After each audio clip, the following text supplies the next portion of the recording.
우리가 예레미야서를 공부할 때는요, 그 상황을 잘 인식을 해야 됩니다.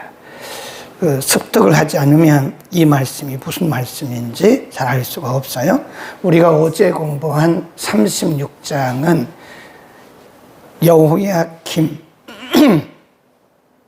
여호야김이 왕으로 있을 때죠. 하나님께서 혹시 3절에 보면 혹시 이 백성들이 돌이킬까 해서 예레미야를 보내고 또 바룩을 통해서 그 말씀을 기록하게 했잖아요.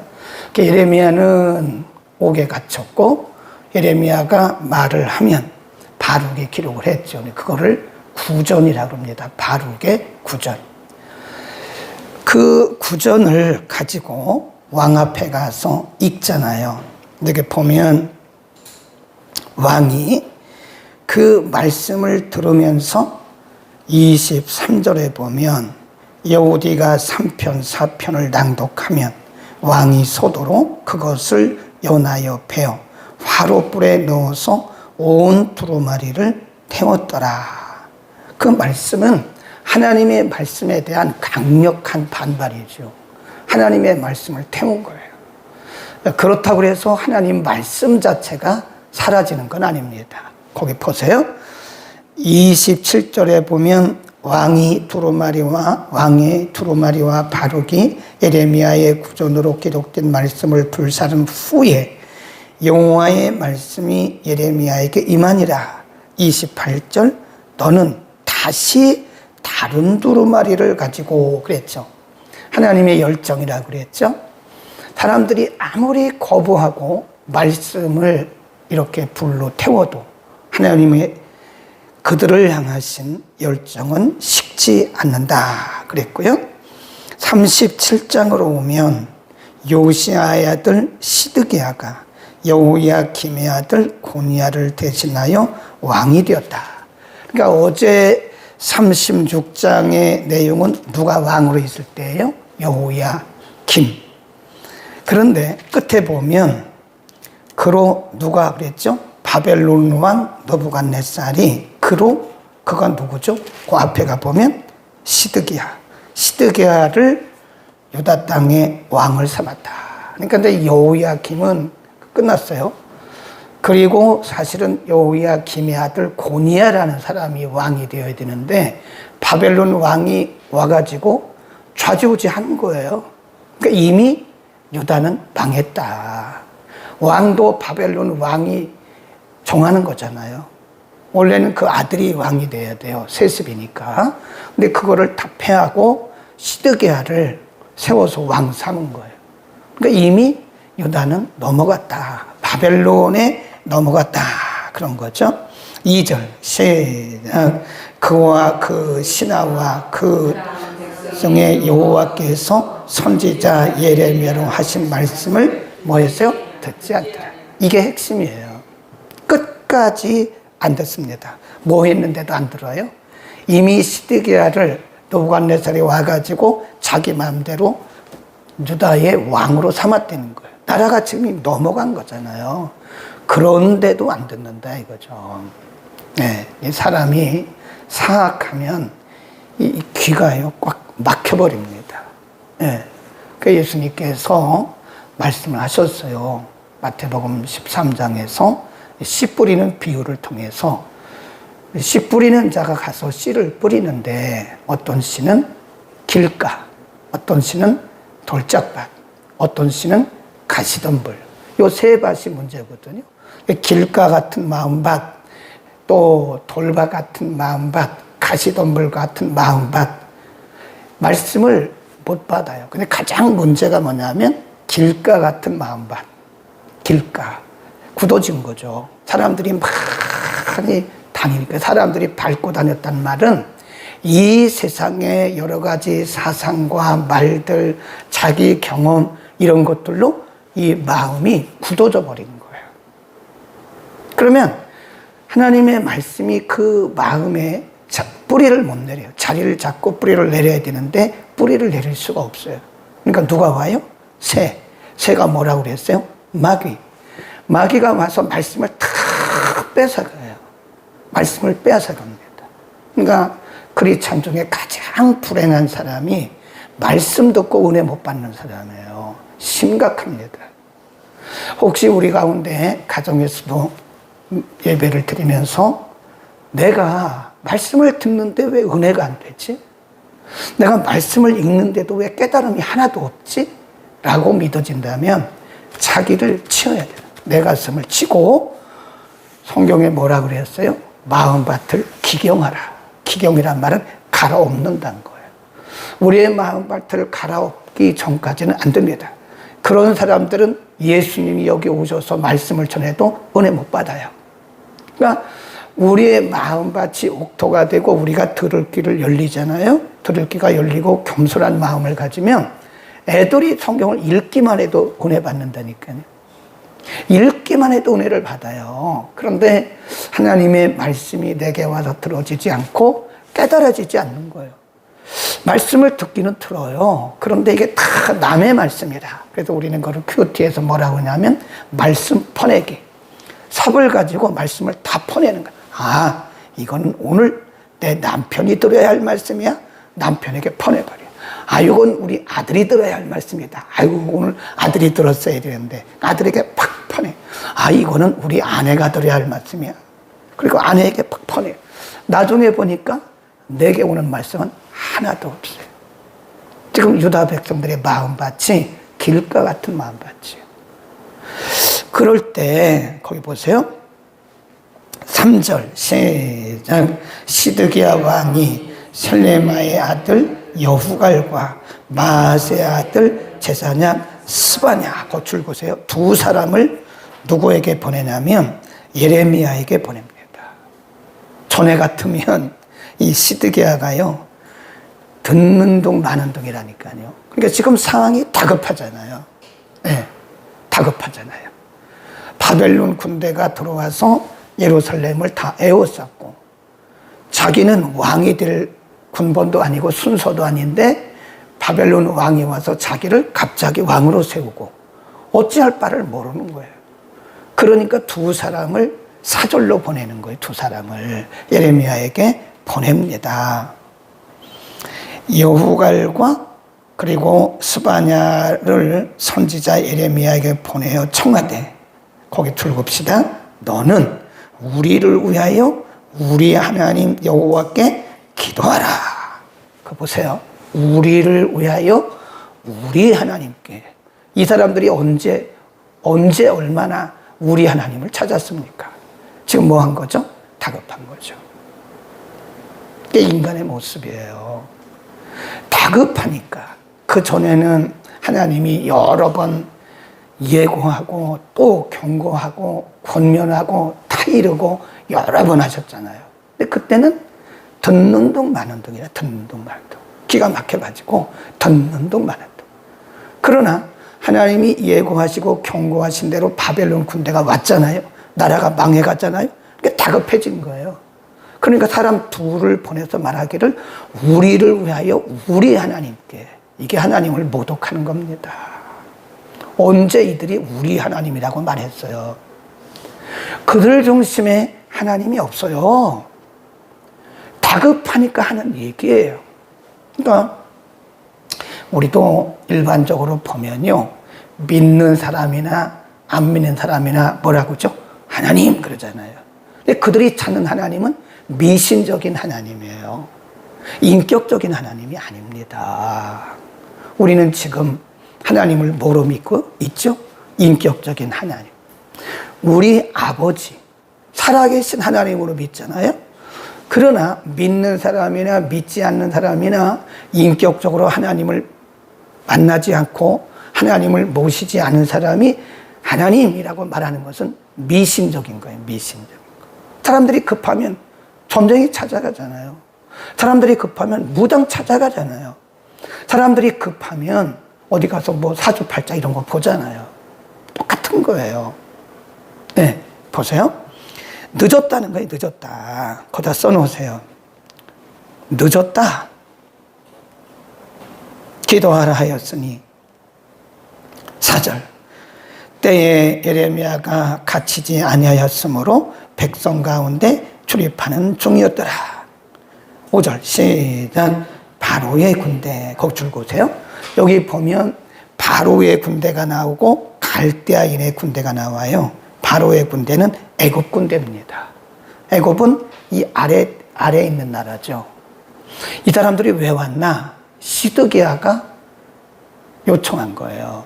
우리가 지금 이 바벨론 군대의 공격을 받고 나라가 지금 망해가고 있으니 당신들이 와서 좀 도와주시오. 그런 겁니다. 그래서 시드기야의 요청을 받고 원정 온 사람들입니다. 거기 보세요. 바로의 군대가 애굽에서 나오매 예루살렘을 에워쌌던 갈대아인이 그 소문을 듣고 예루살렘에서 어때요? 떠났어요. 일시적으로. 그렇다고 해서 이 바벨론 군대가 바벨론으로 돌아간 게 아닙니다. 그러니까 지금 시드기야는 두 가지 방법을 쓰는 거예요. 하나는 예레미야에게 자기는 기도하지 않아요. 본인은 전혀 회개하거나 기도하지 않고 사람을 보내서 말하기를 우리를 위해서 기도해달라. 뭘 기다리는 거죠? 요행. 이거를 요행이라고 그래요.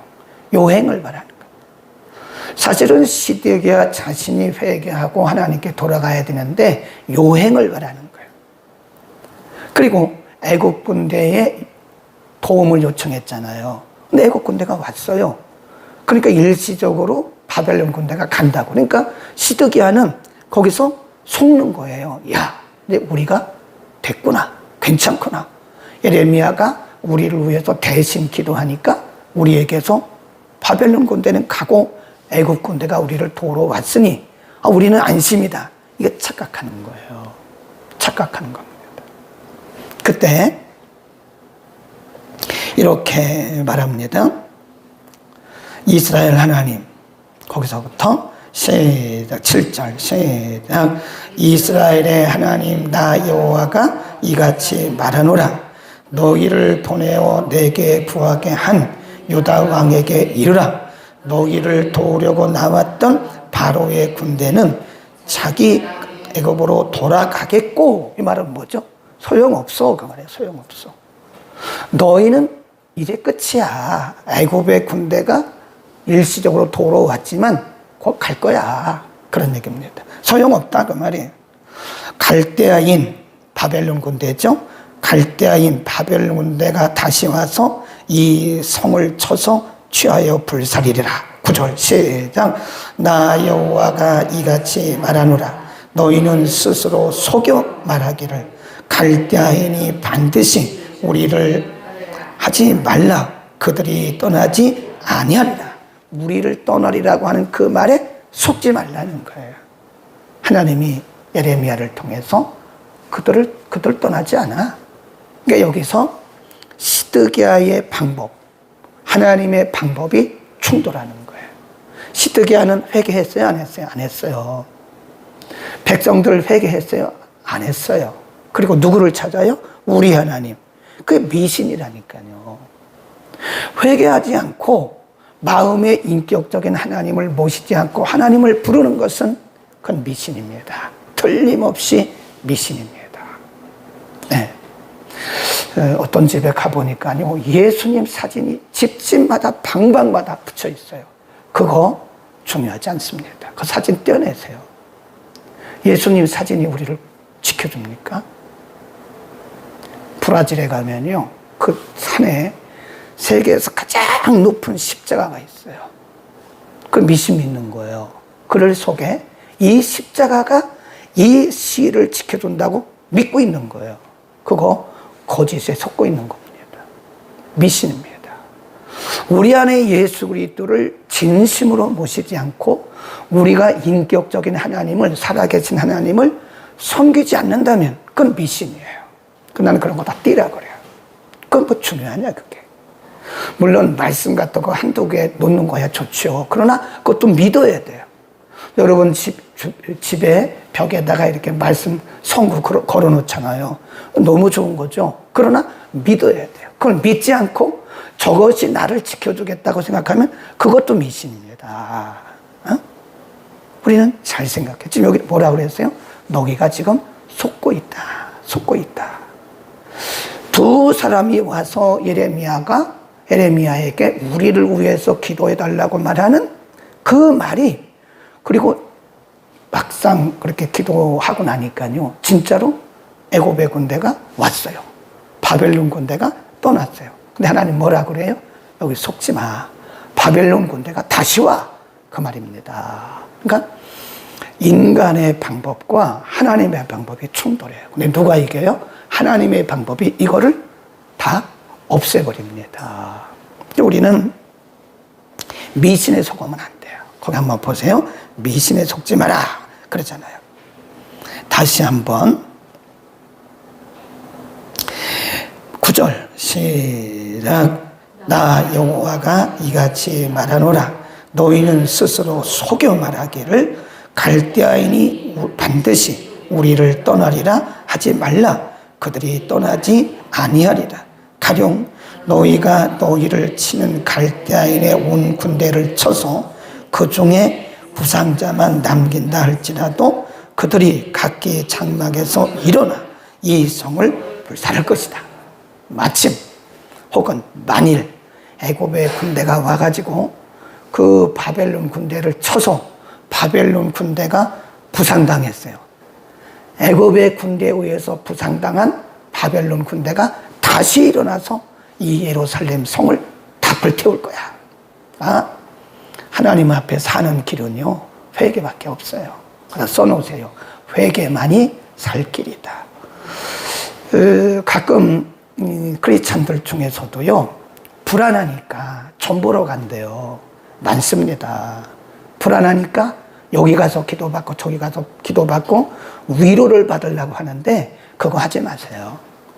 가장 중요한 것은 내가 하나님 앞에 내 자신을 내려놓고 하나님 앞에 회개하고 하나님 앞에 돌아가는 것 외에는 방법이 없어요. 방법이. 근데 그걸 안 한다고요. 자기가 회개할 생각은 안 하고 여기 가서 기도받고 백날 기도받아도 소용없어요. 그거는. 만일 그 기도해 주는 사람이 진짜 하나님의 종이라면 위로하지 말아야 돼요. 그를 책망하면서 회개할 것을 말해야 됩니다. 네. 여러분, 우리가 헌금 좀 하고, 하나님이 내가 헌금했으니까 용서했겠지? 아닙니다. 하나님이 헌금 받고 용서하는 게 아니에요. 근데 우리는 속아요. 내가 열심히 했으니까 하나님이 용서하시겠지? 그것도 아니에요. 하나님이 원하시는 것은 헌금이 아니에요. 물론 회개의 제물을 드리긴 하죠. 그런데 제물만 드려서는 안 돼요. 내가 하나님의 단에 불살라줘야 돼요. 내가 불살라지지 않는 한, 내가 하나님 앞에 회개하지 않는 한, 그 회개 제물도 사실은 미신이에요. 좀 제가 심하게 얘기했어요. 정확하게 얘기하는 겁니다. 하나님이 원하시는 것은 나예요. 나입니다. 나 자신이에요. 우리가 예배 드릴 때도 분위기가 아닙니다. 여기 뭐 오케스트라 있고 찬양대 있고 그것 중요한 거 아니에요. 그건 하나님이 받으시면 되는 거고, 뭐 이 교회 가니까 오케스트라 있고 찬양대도 있고 여기 가니까 별거 다 있더라고. 그런 거 보면 안 돼요. 내가 하나님 앞에 드려야지. 하나님이 찾으시는 것은 오케스트라가 아니에요. 하나님이 찾으시는 것은 뭘 찾으세요? 예배자. 참 예배자. 가끔 보면 예배 시간에 주변을 둘레둘레 쳐다보는 사람이 있어요. 누가 만나. 그건 하나도 중요하지 않아요. 그건 뒤에 있는 전도사님이 할 거예요. 나는 상관없어. 아무 상관없어요. 누가 왔든지 안 왔든지. 여러분, 그거 의미 두지 마세요. 뭐가 그렇게 궁금해요. 나를 하나님 앞에 드릴 생각을 해야죠. 하나님이 찾으신 것은 뭡니까? 예배자예요. 그 찬송도 있잖아요. CCM에 하나님이 찾으시는 자, 그 한 사람. 내가 예배자 되기를 원합니다. 예배자. 지금 이 유다 백성들은 속고 있는 거예요. 시드기야가 에레미야에게 기도했으니까 우리 하나님이, 자기들은 돌이키지도 않고 우리 하나님이 미신 믿는 거라 그랬죠. 우리가 기도했으니까 하나님이 애굽의 군대를 통해서 우리를 살릴 거다. 하나님 뭐라 그래요? 애굽 군대 도로 갈 거야. 그리고 바벨론 군대가 다시 와서 이 성을 불사를 거야. 그러니까 하나님의 계획이 완벽히 섭니다. 그러니까 우리가 여기서 두 가지를 알아야 되는데, 아까 뭐라 그랬죠? 시드기야는 나라가 위태로우니까 그제서 자기가 기도한 게 아니라 사람을 보내서 말하기를 우리를 위해서 기도해달라고 그랬어요. 그러니까 사람이 누구나 보면 어떤 위기를 만나면 기도해요. 그리고 위기가 있기 전에는 그냥 펑펑 놀아요. 기도도 안 하고 예배도 안 드리고 펑펑 놀다가 어떤 문제를 만나면 그때서 두 손 들고 나온다고요. 늦었어요. 물론 하나님 버리시지는 않아요. 버리시지는 않는데 뭐가 임하죠? 징계를 내리시기 전에 하나님께서 경고하시는 거잖아요. 근데 빨리 깨닫고 돌이켜야지. 돌이키지를 않는다는 거예요. 그러니까 회개도 때가 있어요. 그래서 써놓으세요. 회개도 때가 있다. 회개도 때가 있습니다. 회개에 늦으면 대가를 지불해야 돼요. 틀림없이 대가를 지불합니다. 깨닫는 게 은혜예요. 깨닫고 빨리빨리 반응하는 게 그게 살 길입니다. 또 한 가지, 두 번째는 인간적인 방법으로는 하나님의 계획을 이길 수가 없다. 이렇게 써놓으세요. 인간의 방법으로는 하나님을 이길 수가 없다. 인간의 방법이 뭐죠? 시드기야가 애굽에 사람을 보내서 군대를 요청한 거예요. 애굽의 군대가 오기는 왔어요. 근데 하나님 말씀하기를 그를 다 갈 거야. 다 내가 보낼 거야. 그러잖아요. 그리고 바벨론 군대가 다시 와서 그 땅을 친다고. 그러니까 하나님이 우리를 축복하실 때도요, 하나님의 계획은요, 그건 틀림없어요. 신실하신 하나님이니까. 하나님이 우리에게 복을 주신다 그랬으면 복을 주세요. 그대로 믿고 가세요. 늦더라도 가세요. 우리가 말씀대로 살고 순종하고 기도하고 예배적인 삶을 살고 그러면 하나님이 우리에게 약속하신 대로 복을 주세요. 늦더라도 믿고 가세요. 나는 10년이 지났는데도 왜 하나님의 복이 없고 이렇게 어려우냐고. 기다리세요. 하나님의 시간이 다 있습니다. 예. 그럼 못 기다리면 자꾸 우왕좌왕한다니까. 부안해동하고. 예. 기다리세요. 하나님은 신실하신 분이고 거짓말하신 분이 아니라니까요. 그러니까 끝까지 기다리면 돼요. 또 한 가지, 하나님이 우리에게 경고했는데 그 경고를 듣지 않으면 그날이 와요. 바로 그날이. 대가를 지불해야 되는 거예요. 하나님이 경고를 듣지 않고 회개하지 않으면 반드시 대가를 지불합니다. 그래서 우리는 회개가 살 길이다. 그렇게 써놓으세요. 회개가 살 길이다. 회개만이 우리가 살 길이다. 회개하지 않고 하는 다른 행위들은 다 뭐라고 그랬어요? 미신이다. 믿음과 회개하지 않는, 믿음으로 하나님께 돌아가지 않고 또 회개하지도 않고 하나님을 바라보지도 않고 하는 이런 신앙 행위들은 어쩌면 하나님과는 관계가 없는 미신 행위일 수도 있다. 우리 미신 믿으면 안 돼요. 살아계신 하나님, 신실하신 하나님, 인격적인 하나님을 믿어야 됩니다. 기도합니다. 거룩하신 아버지, 시드기야는 이미 하나님의 징계의 막대기가 내려져서 바벨론 군대가 예루살렘을 포위하고 이미 하나님의 징계가 시작되었음에도 불구하고 깨닫지 못하고 자신이 돌이키지 아니하고 사람을 보내어서 예레미야에게 우리를 위해서 기도해달라고 요행을 바라는 거짓된 믿음에 대해서 우리가 상고했습니다. 그는 하나님 앞에 돌이킬 생각은 하지 않고 바로의 군대, 애굽의 군대를 요청해서 인간적 도움을 요청했던 미신적인 모습을 보았습니다. 하나님이 원하셨던 것은 시드기야였고 하나님이 원하셨던 것은 유다 백성들의 회개하고 돌이키는 것이었습니다. 하나님, 우리가 평상시에 일상에서 하나님을 잘 섬기고 예배하게 하시고 유다 백성들처럼 시드기야 왕처럼 미신적인 신앙을 갖지 않도록 하나님이 원하시는 것은 우리의 중심이요 인격적인 하나님과의 교제요 관계요 살아계신 하나님을 섬기는 것임을 믿어서 우리가 유다 백성들처럼 시드기야 왕처럼 속지 않도록 우리에게 바른 믿음을 허락하여 주옵소서. 예수 그리스도의 이름으로 기도드립니다. 아멘.